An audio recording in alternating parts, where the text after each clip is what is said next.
The Azores, officially the Autonomous Region of the Azores, is one of the two autonomous regions of Portugal, composed of 9 volcanic islands situated in the North Atlantic Ocean about 1,360 kilometers west of continental Portugal, about 880 kilometers northwest of Madeira, about 1,925 kilometers southeast of Newfoundland, and about 6,392 kilometers northeast of Brazil. Its main industries are agriculture, dairy farming, livestock ranching, fishing, and tourism, which is becoming the major service activity in the region. In addition to this, the government of the Azores employs a large percentage of the population directly or indirectly in many aspects of the service and tertiary sectors. The main settlement of the Azores is Ponta Delgada. There are 9 major Azorian islands and an islet cluster, in 3 main groups. These are Flores and Corvo, to the west, Graciosa, Terceira, São Jorge, Pico, and File in the center, and São Miguel, Santa Maria, and the former gas reef to the east. They extend for more than 600 kilometers and lie in a northwest-southeast direction. All the islands have volcanic origins, although some, such as Santa Maria, have had no recorded activity since the islands were settled. Mount Pico, on the island of Pico, is the highest point in Portugal, at 2,351 meters.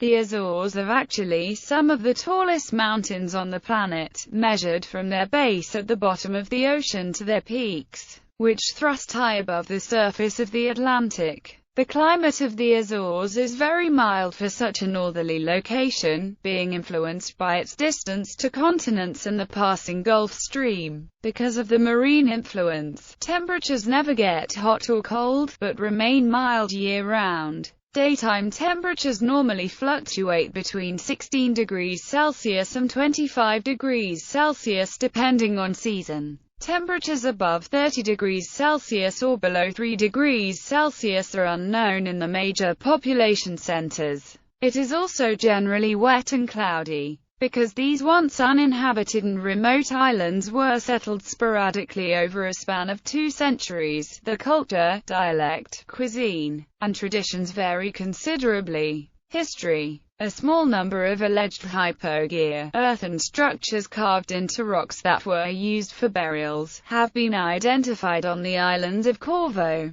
Santa Maria and Terceira by Portuguese archaeologist Nuno Ribeiro, and speculations were published that they might date back 2,000 years, alluding to a human presence on the island before the Portuguese. However, these kinds of structures have always been used in the Azores to store cereals, and suggestions by Ribeiro that they might be burial sites are unconfirmed. Detailed examination and dating to authenticate the validity of these speculations is lacking. So far, it is unclear whether these structures are natural or man-made and whether they predate the 15th century Portuguese colonization of the Azores. Solid confirmation of a pre-Portuguese human presence in the archipelago has not yet been published. Discovery. The islands were known in the 14th century and parts of them can be seen, for example, in the Atlas Catalan. In 1427, one of the captains sailing for Henry the Navigator, possibly Gonçalo Velho, rediscovered the Azores, but this is not certain. In Thomas Ashe's 1813 work, A History of the Azores, the author identified a Fleming, Joshua van der Berg of Bruges, who made landfall in the archipelago during a storm on his way to Lisbon. He stated that the Portuguese explored the area and claimed it for Portugal shortly after. Other stories note the discovery of the first islands were made by sailors in the service of Henry the Navigator, although there are few written documents to support the claims. Although it is commonly said that the archipelago received its name from the goshawk, a common bird at the time of discovery, it is unlikely that the bird nested or hunted in the islands.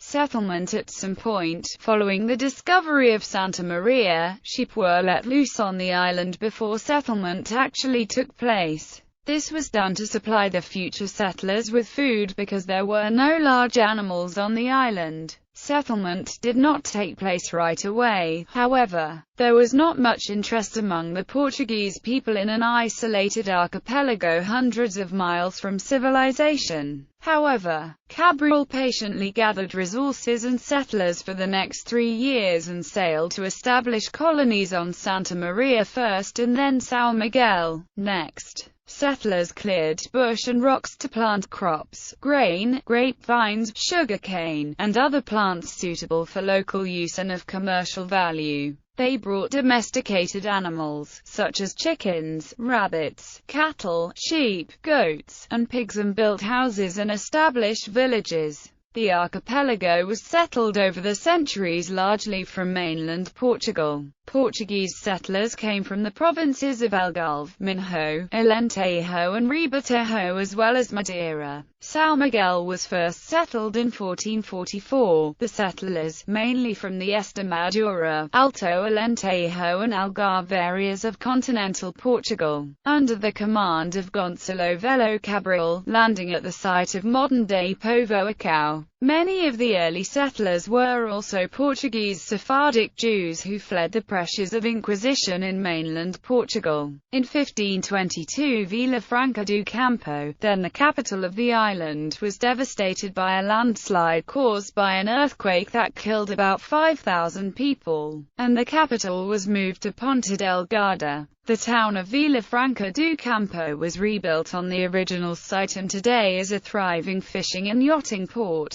Ponta Delgada received its city status in 1546. Since the first settlement, the pioneers applied themselves to the area of agriculture. By the 15th century Graciosa exported wheat, barley, wine and brandy. The goods were sent to Terceira largely because of the proximity of the island. During the 18th and 19th century, Graciosa was host to many prominent figures, including Chateaubriand, the French writer who passed through upon his escape to America during the French Revolution, Almeida Garrett, the Portuguese poet who visited an uncle and wrote some poetry while there, and Prince Albert of Monaco, the 19th century oceanographer who led several expeditions in the waters of the Azores. He arrived on his yacht, Hirondelle, and visited the Ferna da Caldeira, the noted hot springs grotto. Author Mark Twain published in 1869, The Innocents Abroad, a travel book, where he described his time in the Azores. The first reference to the island of São Jorge was made in 1439, but the actual date of discovery is unknown.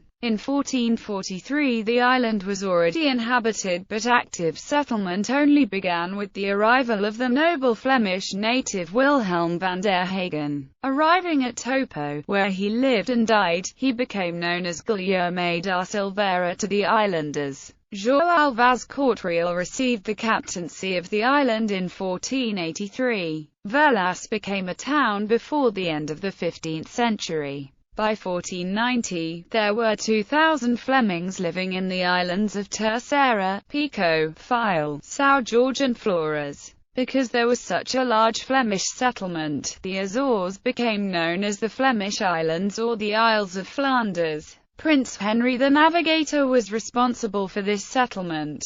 His sister, Isabel, was married to Duke Philip of Burgundy, of which Flanders was a part. There was a revolt against Philip's rule and disease and hunger became rampant. Isabel appealed to Henry to allow some of the unruly Flemings to settle in the Azores. He granted this and supplied them with the necessary transportation and goods. The settlement of the then unoccupied islands started in 1439 with people mainly from the continental provinces of Algarve and Alentejo. In 1583, Philip II of Spain, as King of Portugal, sent his fleet to clear the Azores of a combined multinational force of adventurers, mercenaries, volunteers and soldiers who were attempting to establish the Azores as a staging post for a rival pretender to the Portuguese throne. Following the success of his fleet at the Battle of Ponta Delgada, the captured enemies were hanged from yardarms, as they were considered pirates by Philip II. This was added to the Black Legend by his enemies. an English expedition against the Azores in 1597. The islands voyage also failed. Spain held the Azores in what is called the Babylonian captivity of 1580 to 1642. Into the late 16th century, the Azores as well as Madeira began to face problems of overpopulation. Spawning from that particular economic problem, some of the people began to emigrate to Brazil. Iberian Union. Following the death of Henry, the Cardinal King of Portugal, the nation fell into a dynastic crisis with various pretenders to the crown of Portugal. Following his proclamation in Santarém, Antonio, prior of Crato, was acclaimed in the Azores in 1580, but was expelled from the continent following the Battle of Alcantara. Yet, through the administration of Cipriano de Figueiredo, governor of Terceira, the Azorians resisted attempts to conquer the islands. It was Figueiredo and Violante do Canto who helped organize a resistance on Terceira that influenced some of the response of the other islands, even as internal politics and support for Philip's faction increased on the other islands. The Azores were the last part of the Portuguese Empire to resist Philip's reign over Portugal and were returned to Portuguese control with the end of the Iberian Union in 1640. Liberal wars. The Portuguese Civil War had strong repercussions in the Azores. In 1829, in Praia da Vitória, the Liberals won over the Absolutists, making Terceira Island the main headquarters of the new Portuguese regime and also where the Council of Regency of Maria II of Portugal was established. Beginning in 1868, Portugal issued its stamps overprinted with Azores for use in the islands. Between 1892 and 1906, it also issued separate stamps for the three administrative districts of the time. From 1836 to 1976, the archipelago was divided into three districts, equivalent to those in the Portuguese mainland. The division was arbitrary, and did not follow the natural island groups, rather reflecting the location of each district capital on the three main cities. Angra do Heroísmo consisted of Terceira, São Jorge, and Graciosa, with the capital at Angra do Heroísmo on Terceira. Horta consisted of Pico, File, Flores, and Corvo, with the capital at Horta on File. Ponta Delgada consisted of São Miguel and Santa Maria, with the capital at Ponta Delgada on São Miguel. 20th century. In 1931, the Azores revolted against the Ditadura Nacional and were held briefly by military rebels. In 1943, during World War II, the Portuguese ruler Antonio de Oliveira Salazar leased air and naval bases in the Azores to the British Empire. The occupation of these facilities in October 1943 was code-named Operation Alacrity by the British. This was a key turning point in the Battle of the Atlantic, enabling the Royal Air Force, the U.S. Army Air Forces, and the U.S. Navy to provide aerial coverage in the mid-Atlantic Gap. This helped them to protect convoys and to hunt hostile Kriegsmarine U-boats. In 1944, the American Armed Forces constructed a small and short-lived airbase on the island of Santa Maria. In 1945, a new base was constructed on the island of Terceira, and it is named Lajes Field. This airbase is in an area called Lajes, a broad, flat sea terrace that had been a large farm. Lajes Field is a plateau rising out of the sea on the northeast corner of the island. This airbase is a joint American and Portuguese venture. Lajes Field continues to support the American and Portuguese armed forces. During the Cold War, U.S. Navy P-3 Orion anti-submarine warfare squadrons patrolled the North Atlantic Ocean for Soviet Navy submarines and surface warships. Since its opening, Lajes Field has been used for refueling American cargo planes bound for Europe, Africa, and the Middle East. The U.S. Navy keeps a small squadron of its ships at the harbor of Praia da Vitória, 3 kilometers southeast of Lajes Field. The airfield also has a small commercial terminal handling scheduled and chartered passenger flights from the other islands in the Azores, Europe, Africa, and North America. In 1976, the Azores became the autonomous region of the Azores, one of the autonomous regions of Portugal, and the sub-districts of the Azores were eliminated.